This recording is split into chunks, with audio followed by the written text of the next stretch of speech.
regardez vos jambes en ce moment même. Si vous êtes assis en naviguant sur Internet ou cloué à un bureau depuis 2 heures, une défaillance mécanique silencieuse est en train de se produire sous votre peau. La gravité attire actuellement environ 70% de votre volume sanguin total vers vos membres inférieurs. Contre cette force descendante implacable, les délicates valvules veineuses unidirectionnelles à l'intérieur des veines de vos jambes luttent. Elles mènent une bataille perdue d'avance. Le sang désoxygéné, chargé de dioxyde de carbone et de déchets métaboliques, commence à s'accumuler dans les veines profondes de vos mollets. Il stagne, car le principal moteur biologique conçu pour le pomper vers votre oreillette droite a été complètement désactivé par votre posture. Vous pourriez les appeler familièrement vos muscles du mollet, plus précisément le soléaire et le gastrocnémien. Mais en hémodynamique clinique, nous ne les considérons pas simplement comme des tissus. Nous les définissons comme votre deuxième cœur. Et en ce moment même, votre deuxième cœur est à l'arrêt. J'observe quotidiennement les conséquences de cette usure mécanique. Des patients entrent dans la clinique en se plaignant d'une douleur sourde et persistante. Une lourdeur profonde qui s'installe de manière prévisible en fin d'après-midi. Leurs chevilles enflent, laissant des marques de chaussettes rouges et profondes incrustées dans le tissu œdémateux. Ils rejettent systématiquement ces symptômes comme étant le prix inévitable du simple vieillissement. Ce n'est pas le vieillissement, c'est une stase mécanique. Lorsque vous restez assis sur une chaise pendant des périodes prolongées, la vitesse de votre flux sanguin veineux chute à presque 0. À mesure que le sang s'arrête, sa viscosité change fondamentalement. Il s'épaissit. Cette stagnation localisée étouffe physiquement les cellules endothéliales qui tapissent vos vaisseaux sanguins, déclenchant un dysfonctionnement endothélial sévère. Parce que la pression s'accumule sans nulle part où aller. Le plasma commence à s'infiltrer à travers les parois vasculaires compromises et fuit directement dans les tissus interstitiels environnants. C'est la définition clinique de l'œdème périphérique. Cette tension profonde et palpitante que vous ressentez est la manifestation physique de vos cellules se noyant dans leur propre fluide. Si elle n'est pas interrompue, cette accumulation stagnante crée l'environnement biologique parfait pour l'agrégation des plaquettes, préparant le terrain pour une thrombose veineuse profonde, un caillot sanguin qui peut se détacher avec des conséquences fatales. Mais le système circulatoire humain fonctionne sur des boucles de rétroaction mécanique directe. Vous n'avez pas besoin de courir un marathon pour inverser cette stase. Vous n'avez même pas besoin de vous lever de l'endroit où vous êtes assis en ce moment. Vous devez simplement réengager les pompes biologiques par des mouvements biomécaniques précis et ciblés. Nous allons décortiquer 5 micro-mouvements très spécifiques que vous pouvez exécuter immédiatement depuis cette même chaise. Pour redémarrer avec force votre circulation périphérique, éliminer les toxines accumulées et protéger votre endothélium vasculaire. Nous commençons par forcer manuellement la circulation bloquée. Nous commençons par le moteur principal. La pompe du soléaire, cela s'exécute par des soulèvements de talons en position assise. Lorsque vous plantez fermement la plante de vos pieds sur le sol et que vous élevez vos talons aussi haut que votre amplitude de mouvement le permet, vous faites bien plus que fléchir un muscle dormant. Vous comprimez physiquement les grands sinus veineux situés profondément dans le ventre du mollet. Cette contraction forte et délibérée agit exactement comme une éponge rigide que l'on presse violemment. Elle crée un pic massif de pression localisée, forçant le sang désoxygéné piégé vers le haut, ouvrant violemment ses valvules unidirectionnelles affaiblies. Je veux que vous mainteniez cette contraction maximale en haut pendant 3 secondes complètes. Ressentez la tension physique intense à l'arrière de votre jambe. Cette tension est le gradient de pression exact requis pour propulser le sang au-delà de vos genoux et vers votre poitrine. Relâchez les talons lentement. Ne les laissez pas simplement tomber. Le relâchement excentrique lent et contrôlé est ce qui crée un vide de pression négative à l'intérieur des veines, attirant activement le sang frais et riche en oxygène vers le bas, depuis l'artère fémorale, pour remplacer ce qui vient d'être expulsé. Exécutez 15 répétitions lentes. La chaleur profonde que vous sentez s'accumuler dans les tissus n'est pas seulement un effort musculaire. C'est la sensation physique de l'hémodynamique localisée en train d'être restaurée. Cependant, le moteur du solaire ne peut pas fonctionner de manière optimale si les voies de drainage situées en dessous sont bloquées. L'articulation de la cheville elle-même agit comme la porte d'entrée cruciale pour le drainage lymphatique profond. Cela nous amène au deuxième déclencheur biomécanique. Les rotations de la cheville. Alors que vous restez assis immobile heure après heure, le liquide synovial enfermé dans la capsule de la cheville s'épaissit. Il passe d'un gel hautement lubrifiant à une substance visqueuse semblable à de la colle. Simultanément, les minuscules capillaires lymphatiques entourant l'articulation, qui dépendent entièrement de l'articulation physique de votre articulation pour pomper les déchets cellulaires, se retrouvent pincés et totalement bloqués. Pour briser cet embouteillage, tendez une jambe légèrement vers l'avant en soulevant le pied de quelques centimètres du sol. Maintenant, dessinez lentement les cercles de la plus grande circonférence possible dans les airs avec votre gros orteil. En articulant agressivement l'articulation sur son amplitude de mouvement maximale, vous barattez physiquement ce liquide synovial stagnant. Vous générez une friction interne et de la chaleur réduisant rapidement sa viscosité. Simultanément, les tissus qui s'étirent et se contractent massent ces vaisseaux lymphatiques bloqués, forçant les valvules à s'ouvrir et à se fermer. 10 rotations atrocement lentes dans le sens des aiguilles, d'une montre suivie de 10 dans le sens inverse. Vous balayez littéralement les débris métaboliques microscopiques hors des tissus distaux de votre pied, dégageant la voie pour le sang artériel que les soulèvements de talons viennent d'appeler. Nous passons maintenant de la mécanique des fluides à la neurobiologie. Le troisième point de défaillance critique, lorsque vous êtes assis, n'est pas vasculaire, il est profondément neurologique.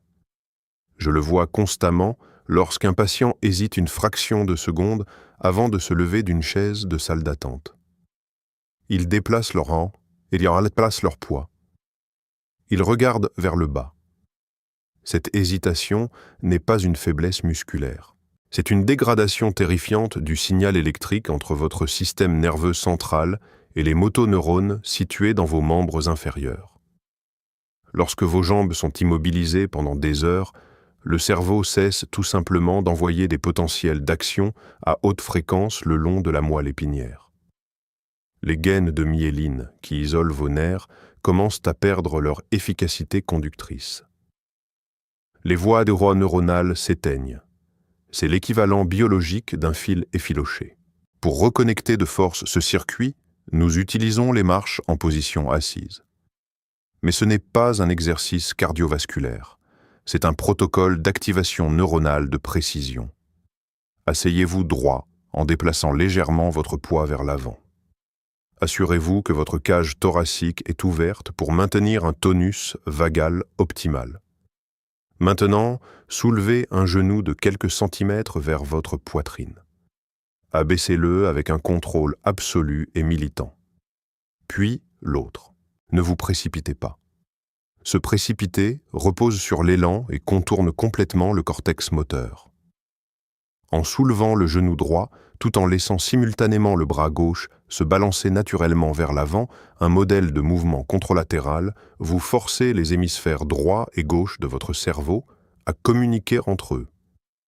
Vous forcez activement les impulsions électriques à travers des synapses qui sont restées dormantes toute la journée. Vous reconstruisez littéralement les ponts neuronaux que l'inactivité physique a détruits. Continuez cette marche lente et délibérée pendant 30 secondes. Vous remarquerez que votre fréquence cardiaque s'élève légèrement, mais plus important encore, vous ressentirez une sensation nette et précise de contrôle physique revenir dans vos hanches et vos cuisses. C'est la sensation de votre système nerveux central redémarrant avec succès sa connexion avec votre moitié inférieure. Ensuite, nous abordons la principale sauvegarde structurelle de votre indépendance, l'articulation fémoro-patellaire. Votre genou.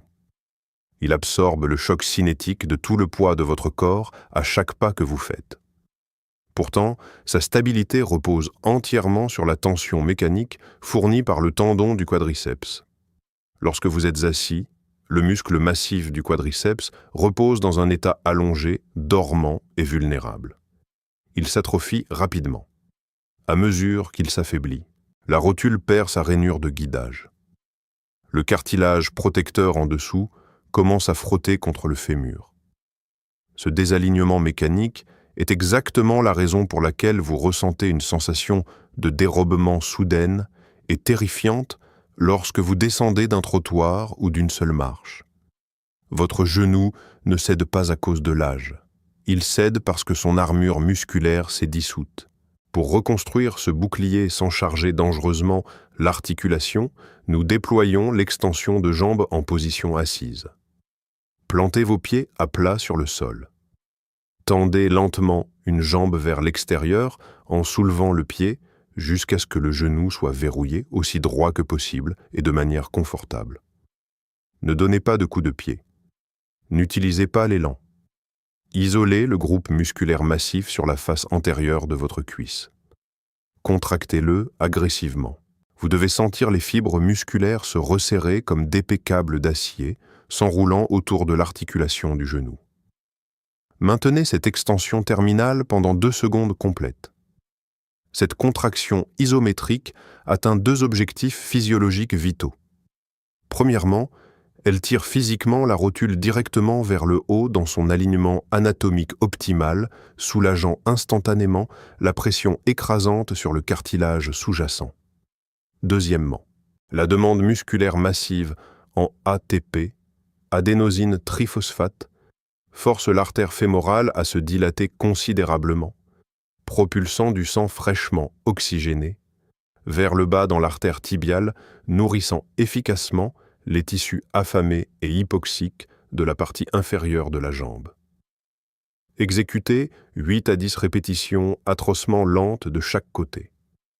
La sensation de brûlure profonde que vous ressentez est l'accumulation d'acide lactique. Ne la craignez pas. C'est la preuve biochimique de la régénération cellulaire et du recrutement des fibres musculaires. Enfin, nous devons sécuriser votre périmètre latéral. Votre mouvement vers l'avant est peut-être contrôlé par vos quadriceps et vos ischio-jambiers, mais votre survie, votre capacité immédiate à retrouver votre équilibre lorsque vous glissez sur un sol mouillé ou trébuchez sur un tapis est dictée par un petit muscle en forme d'éventail, souvent totalement ignoré, situé à l'extérieur de votre bassin. Le moyen fessier. Lorsque vous êtes assis sur une chaise, ce muscle spécifique est étiré et écrasé sous tout le poids du haut de votre corps pendant des heures. Il subit un processus neurologique sévère appelé inhibition réciproque. Pour faire simple, il oublie comment s'activer. Et lorsque le moyen fessier défaille votre bassin, s'affaisse latéralement, votre fémur subit une rotation interne et votre risque de chute latérale catastrophique monte en flèche. Chez les individus ostéoporotiques, cette défaillance biomécanique exacte est ce qui brise le col du fémur et fracasse la hanche. L'abduction de la hanche en position assise inverse cette dangereuse amnésie neuronale. Gardez vos pieds à plat, les genoux pliés à 90 degrés. Sans incliner votre torse, ni vous pencher, poussez lentement un genou vers l'extérieur en l'éloignant latéralement de la ligne médiane de votre corps. Vous ressentirez presque immédiatement une sensation de crampe profonde et intense dans la partie externe de la hanche. C'est votre moyen fessier qui se réveille violemment d'un coma neurologique. Maintenez cette position extrême vers l'extérieur pendant 2 secondes. En engageant de force ce stabilisateur latéral, vous ne reconstruisez pas seulement le muscle, mais vous ouvrez également simultanément le plancher pelvien et soulagez une compression mécanique profonde sur les principaux faisceaux vasculaires et lymphatiques qui traversent l'aine. Exécutez 8 répétitions par jambe. Comprenez ceci, vous ne construisez pas seulement du tissu musculaire. Vous construisez activement un amortisseur biologique. Vous construisez le mécanisme réflexe exact qui vous évitera le service de traumatologie orthopédique lorsque l'inattendu se produira. Nous avons atteint le point critique, la récompense. La réalité brutale de la physiologie humaine est régie par la loi de l'élimination. Votre corps est très efficace, mais il est aussi exceptionnellement impitoyable. Il démantèlera agressivement tout tissu, calcifiera tout lit capillaire et coupera toute voie neuronale que vous n'utilisez pas activement et de manière cohérente. Il considère les tissus dormants comme un fardeau métabolique. La douleur sourde dans vos mollets, le gonflement de vos chevilles vers 17 heures, ce micro-tremblement terrifiant dans votre genou lorsque vous descendez les escaliers, ce ne sont pas les doux murmures de la vieillesse. Ce sont les alarmes hurlantes et désespérées d'un système circulatoire et nerveux implorant une intervention mécanique avant que l'apoptose irréversible, la mort cellulaire programmée ne s'installe. Regardez attentivement la chaise sur laquelle vous êtes assis en ce moment. En termes cliniques, la position assise prolongée n'est pas du repos. C'est l'application d'un garrot au ralenti. Elle étrangle systématiquement l'apport de sang artériel vers votre moitié inférieure, tout en piégeant le sang veineux toxique dans vos extrémités. Mais vous possédez le pouvoir absolu et incontestable de changer cette dynamique fatale à cet instant précis. Vous n'avez pas besoin d'une ordonnance. Vous n'avez pas besoin d'un physiothérapeute coûteux. Vous n'avez pas besoin d'un abonnement à une salle de sport. Vous avez les outils biomécaniques exacts attachés en permanence à votre squelette nécessaires pour forcer l'ouverture de ces valvules veineuses, pour balayer le liquide lymphatique stagnant et hautement inflammatoire, et pour reconnecter les fils neuronaux sectionnés. Le choix est intensément binaire. Soit vous permettez passivement à la gravité et à la stase de dicter les 5 prochaines années de votre mobilité en acceptant tranquillement le fauteuil roulant ou le déambulateur comme votre avenir inévitable. Soit vous prenez le contrôle de votre propre hémodynamique aujourd'hui. Vous effectuez les soulèvements de talons, vous tendez la jambe, vous contractez le muscle, vous protégez avec force votre endothélium vasculaire de l'étouffement. Si vous avez exécuté cette séquence clinique précise avec moi aujourd'hui, vos membres inférieurs devraient sembler remarquablement différents en ce moment. Ils devraient sembler plus légers, visiblement plus chauds, électriquement vivants. J'ai besoin que vous alliez dans la section des commentaires en ce moment même et que vous tapiez les mots « circulation restaurée ». J'ai besoin de savoir exactement qui prend activement le contrôle de sa physiologie et qui lutte contre le déclin. Ne laissez pas votre corps physique s'éteindre alors que votre esprit vit encore activement à l'intérieur. Protégez vos fondations. Abonnez-vous à la chaîne et activez la cloche de notification car dans notre prochaine session, nous plongerons au cœur des protocoles alimentaires exacts fondés sur des preuves qui dissolvent chimiquement les plaques artérielles microscopiques que votre sang stagnant a laissées derrière lui. D'ici là, levez-vous, bougez vos jambes et restez implacable dans la poursuite de votre propre survie.